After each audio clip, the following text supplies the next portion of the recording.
జై శ్రీమన్నారాయణ. ఈరోజు మనం ధర్మపదం గ్రంథములోని చాప్టర్ 5 విభాగము 83 అజరవ్రతం.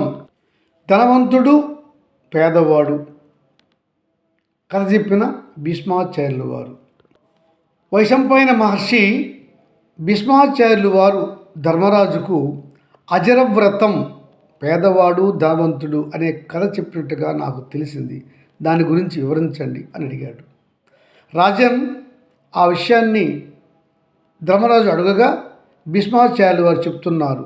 భీష్మాచార్యులు వారి మాటల్లో వినండి, చెబుతాను అన్నాడు ఆ ఋషి.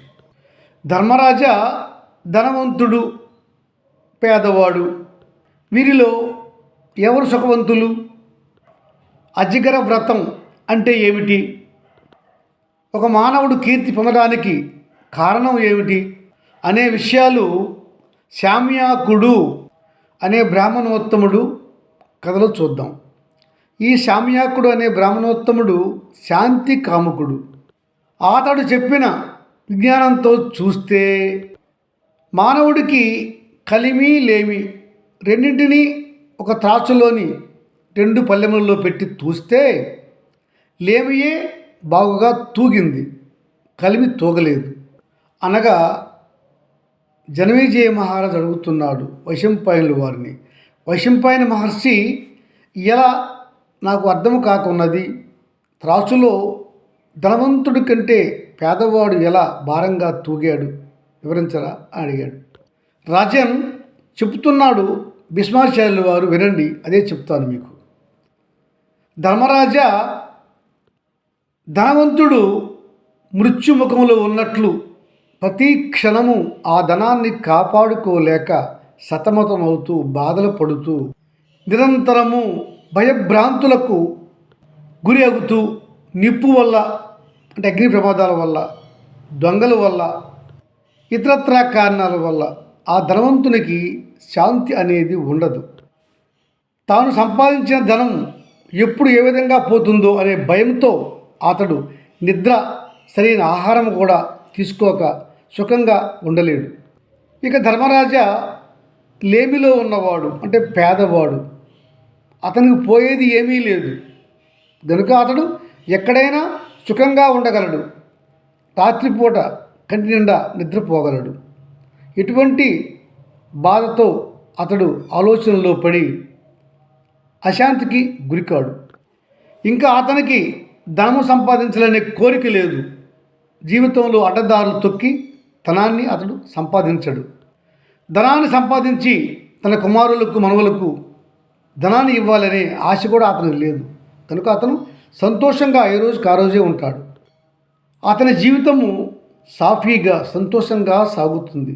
ఎటువంటి భయము లేక నిర్భయంగా ఉంటాడు కనుక పేదవాడే త్రాచులో భారంగా తూగాడు ధర్మరాజా.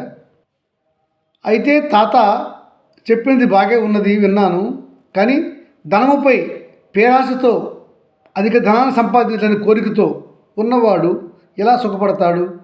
ధర్మరాజా, ఈ విషయంలో చెప్పడానికి ఏమీ లేదు. ధనవంతుడు ఎవరైతే ఉన్నాడో అతడు ధన సంపాదన మాని సుఖంగా జీవితాన్ని గడపాలని అనుకుంటే అక్కడ నుంచి అతడు సుఖంగానే ఉంటాడు. అతడికి ఎట్టి బాధలు ఉండవు. ఈ విషయమై ధర్మశాస్త్రంలో మన్కి అనే ఒక బ్రాహ్మణోత్తముడు ఇలా చెప్తున్నాడు, వినండి. మానవుడు కోర్కెలను తిరస్కరిస్తే అందులో అతనికి నిజమైన సుఖం కనిపిస్తుంది. కామం అంటే కోరికలు, వస్తు సామాగ్రిపై కానీ, అధికారంపై కానీ, రాజ్యంపై కానీ, స్త్రీలపై కానీ, బంగారంపై కానీ ఉండే కోరిక కామం. కామముతో ఉన్న మానవుడు పాపాలకు దారి తీస్తాడు, పాపాలు చేస్తాడు. ఈ కామానికి లోభము అనేది తోబుట్టువు. ఈ కామము మోహము కలిసిన ఆ మానవుడు ధనము సంపాదన ఇంకా సంపాదించాలి, అధికారము ఇంకా అధికారము అనుభవించాలి, స్త్రీలు ఇంకా ఎక్కువ మంది స్త్రీలను అనుభవించాలి, రాజ్యము ఇంకా రాజ్యాన్ని విస్తరించుకోవాలి అనే తృష్ణ అతనికి ఏర్పడుతుంది కనుక అతనికి తృప్తి అనేది ఉండనే ఉండదు. అయితే పితామహ పండిత, మరి మానవుడు ఏమి చేస్తే అతనికి శోకం నశిస్తుంది చెప్పరా అడిగాడు.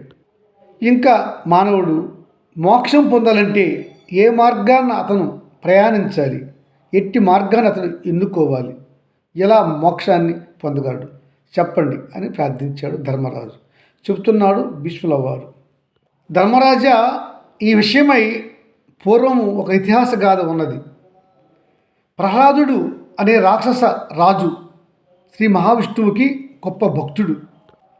ఆ దానవరాజు ఒకరోజు తన ఆస్థానానికి వచ్చిన అజిగరుడు అనే ఒక బ్రాహ్మణ పండితుడిని అడిగాడు ఇదే విషయాన్ని.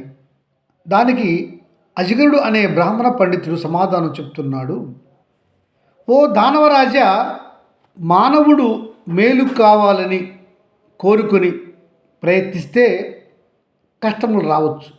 కానీ అతడు ఎట్టి మేలు కోరుకోకుండానే అతనికి కష్టాలు దాపురిస్తే అతడు దానిని స్వీకరించాలి. దుఃఖంతో బాధపడకుండా ఎదుర్కొని వాటిని సాధించాలి. అతడిలో చిత్తం స్థిరంగా ఉండి వచ్చే సుఖాన్ని వచ్చే దుఃఖాన్ని సమానంగా స్వీకరించగలిగే శక్తిని అతడు యోగము ద్వారా పొందాలి. ఇలాంటి స్థిర చిత్తాన్ని పొందాలంటే ఒక్క రోజుతోనో కొన్ని రోజులతోనో ఆ మానవుడికి సాధ్యపడేది కాదు. ఇలా మనస్సును స్థిర చిత్తంతో ఉంచాలి అంటే అతడు దానిపైన నిరంతర కృషి చేయాలి. అలా అతడు స్థిరచిత్తం కోసము అంటే మంచిని చెడును సమానంగా చూసే స్థాయికి చేరడానికి అతడు చేసే ఈ కృషిని అజగర వ్రతము అని అంటారు. ఈ అజగర వ్రతాన్ని పూర్తిగా సాధించిన వానికి శోకం అనేది రానే రాదు. ఇట్టివాడు మాత్రమే మోక్షానికి అర్హుడవుతాడు. తాత, మంచిగా ఉన్నది, ఇంకొక అనుమానం ఉన్నది, ప్రశ్నిస్తున్నాను, దయచేసి చెప్పండి సమాధానం.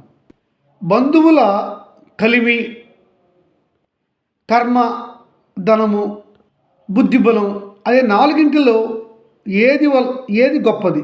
దేనివల్ల ఆ నరునికి ఎక్కువ కీర్తి వస్తుంది? రాజా, వీటన్నిటిలో కంటే మానవుడికి కీర్తి తెచ్చేది ప్రజ్ఞ. ఏ మానవుడికి ప్రజ్ఞ ఎక్కువగా ఉంటుందో అతడికి కీర్తి అనుకోకుండానే వస్తుంది అని చెప్పాడు భీష్మాచార్యుల వారు. జై శ్రీమన్నారాయణ.